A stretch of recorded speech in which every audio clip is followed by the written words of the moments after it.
Bu videoda size tamamen bilimsel, kanıtlanmış evde diş beyazlatma yöntemlerini anlatacağım. Çünkü hepimiz dişlerimizin böyle olmasını değil, böyle olmasını istiyoruz.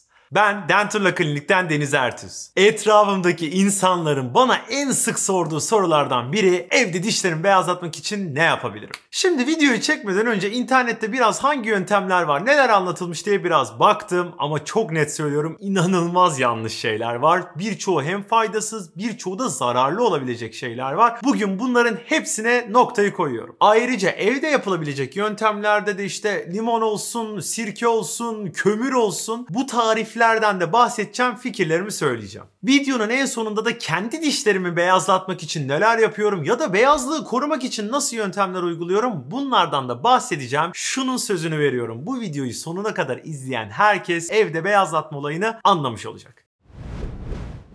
İlk anlatacağım yöntem karbonat. Diş macununuza karbonat karıştırırsanız dişlerinizin beyazlamasını etki eder mi? Evet. Ama nasıl? Burada şimdi anlatacağım kısım bence videoda en iyi anlaşılması gereken kısım diyebilirim. Dişiniz iki sebepten dolayı sarı gözükür. Bunlardan birincisi lekeler, taşlar ve bunun gibi şeyler. Burada dişinizin renginde bir problem yoktur ama üzeri bazı lekelerle, taşlarla örtülüdür. Bu da sarı gözükmesine sebep olur. Bu bir. İkinci sebep ise dişinizin kendi rengi sarıdır. Yani üzerinde hiçbir şey olmasa bile, bir lekelenme olmasa bile dişinizin kendi rengi sarı olduğu için daha sarı gözükecektir. Şimdi bu ikisini birbirinden çok iyi ayırmak lazım. Bunun için bir örnek verebilirim. Şimdi bir gömlek hayal edelim mesela. Bu gömlek beyaz bir gömlek olsun ama bu gömleğin üzerine çay dökülmüş, kahve dökülmüş böyle lekeler var. Gömleğin rengini hiç değiştirmeden sadece bu lekeleri temizleyerek düzeltebilirseniz o zaman gömleğiniz daha beyaz olacaktır. İkinci durumda da biraz sarı bir gömlek düşünün. Bunun da üstünde lekeler yok. Siz bu gömleği istediğiniz kadar temizleyin. Ne olursa olsun bu gömleğin rengi değişmez. Dikkat etmemiz gereken gömleğin rengini değiştirmek. Bu da ikinci sebep. Yani bir, dişte lekeleri olabilir. İkinci sebeple de dişin kendi rengi sarıdır. İşte karbonat sadece dişin üzerindeki bu lekeleri temizleyebilir. Karbonat gibi aşındırıcılar sizin dişinizin kendi rengini beyazlatmaz. Onu beyazlatacaklar da var. Birazdan onlardan da bahsedeceğim. Karbonat bir aşındırıcı söylediğim gibi. Haliyle aşındırma lafı çok sağlıklı durmuyor kulağa. Herkesin aklına ya ben şimdi karbonat kullanacağım ama dişlerim aşınır mı, zarar görür mü diye gelmiştir. Güncel çalışmalar bize diyor ki karbonat çok böyle agresif, çok zararlı bir aşındırıcı değil. Ancak en önemlisi sizin karbonatın nasıl kullandığınız. Karbonatı alıp limon gibi, sirke gibi böyle asitli şeylerle birleştirip ya da kömürü ezip onun içine katıp bu şekilde kullanırsanız dişinizin ciddi manada aşınmasına sebep olursunuz. Şimdi arkadaşlar gerçekten çok fazla tarif olduğunu biliyorum internette. Gördüm yani. Hani böyle adam limon kullanmış, zencefil kullananlar, zerdeçal kullananlar, havuç, muz kabuğu bile süren var dişin üzerine. Bakın gerçekçi olalım. Gidip sizin buzdolabınızdan çıkarıp 3 tane malzemeyi birbiriyle karıştırıp beyazlatma işini çözebiliyor olsaydınız milyar dolarlık diş macunları firmaları sizce bunu akıl edemiyor mu? Bu yöntemlerin birçoğu ya tamamen işe yaramaz ya da gerçekten dişleriniz için zararlı olabilecek yöntemler. O yüzden en doğrusu kanıtlı ve mantıklı ürünleri kullanmak. İnternette herhangi bir kişinin harika diş macunu formülü, işte dişleri beyazlatan formül diye paylaştığı bir şeye itibar etmek bence sağlığınızla kumar oynamaktır. Özetle neymiş? Karbonat bizim dişimizi beyazlatan değil, dişlerimizin üzerindeki lekeleri giderebilen bir şeymiş. Yani illa karbonatla kullanmak istiyorsak en mantıklısı karbonat içeren diş macunları kullanmak. Hem böyle büyük bir risk almamış olursunuz hem de daha az uğraşmış olursunuz.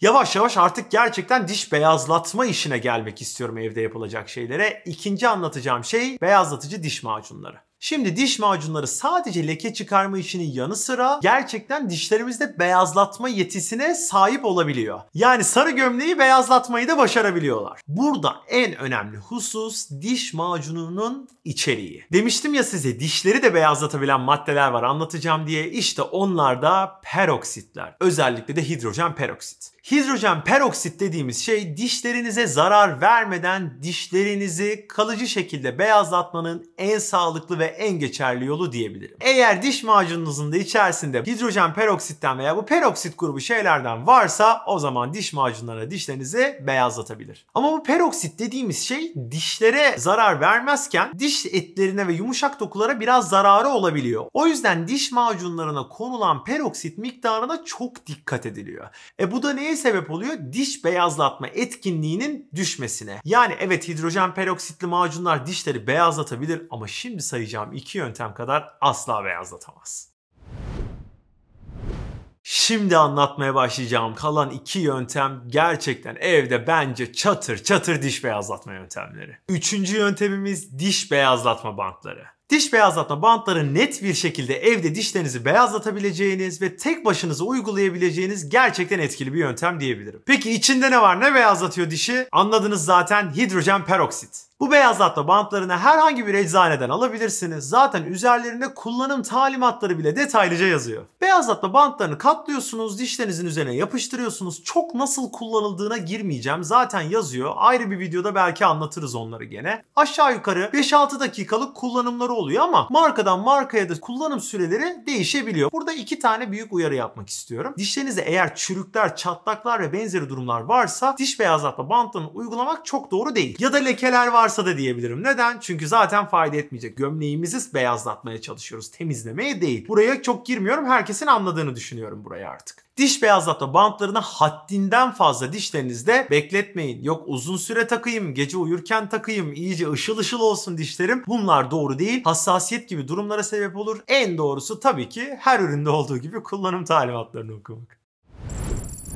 Dördüncü ve son yöntem. Bence en etkili yöntem. Hatta bilime göre de en etkili yöntem. Dördüncü yöntem home bleaching dediğimiz ev tipi beyazlatma jelleri. Evde net bir şekilde en iyi diş beyazlatma yöntemi nedir diye bana sorsanız, kuyruk yağını alın, biraz üstüne limon sıkın.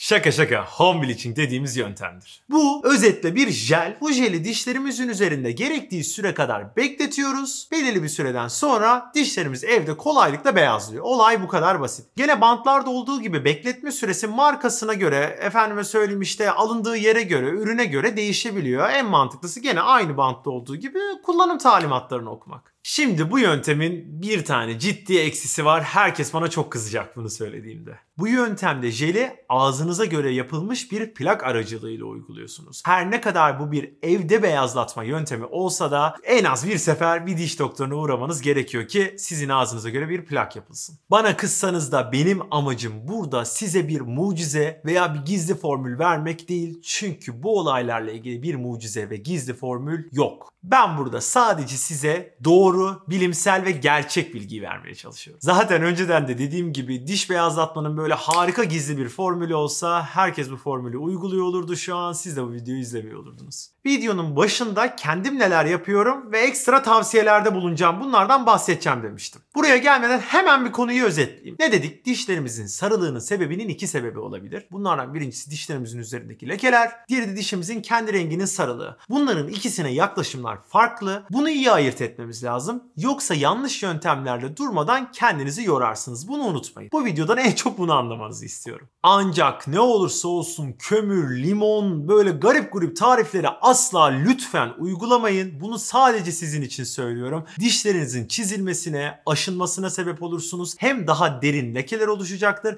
hem de hassasiyet gibi problemler oluşacaktır. Hatta uzun vadede bu işler dişlerinizin sararmasına bile sebep olacak. Anlattığım yöntemlerde bence gerçekten diş beyazlatma ile ilgili en iyi iki yöntem bir beyazlatma bantları, bir de ev tipi beyazlatma jelleri. Diğer yöntemler bence bu iki yönteme destek olabilir diye düşünüyorum. Peki ben doktor olarak kendi dişlerimi beyaz tutmak adına ne yapıyorum? Bu yöntemlerin hiçbirinde kendi yaptığım şeyi saymadım. Çünkü benimki bir ev tipi beyazlatma değil. Ben kendi dişlerimi beyazlatmak için ofis tipi beyazlatma uyguladım. Ve bu beyazlığı korumak için de kesinlikle elektrikli diş fırçaları öneriyorum. Burada da diş doktorlarının fikirleri biraz değişebiliyor. Ama güncel çalışmalar elektrikli diş fırçalarının dişlerinizi lekesiz tutmak adına, beyaz tutmak adına biraz daha etkili olduğunu söylüyor.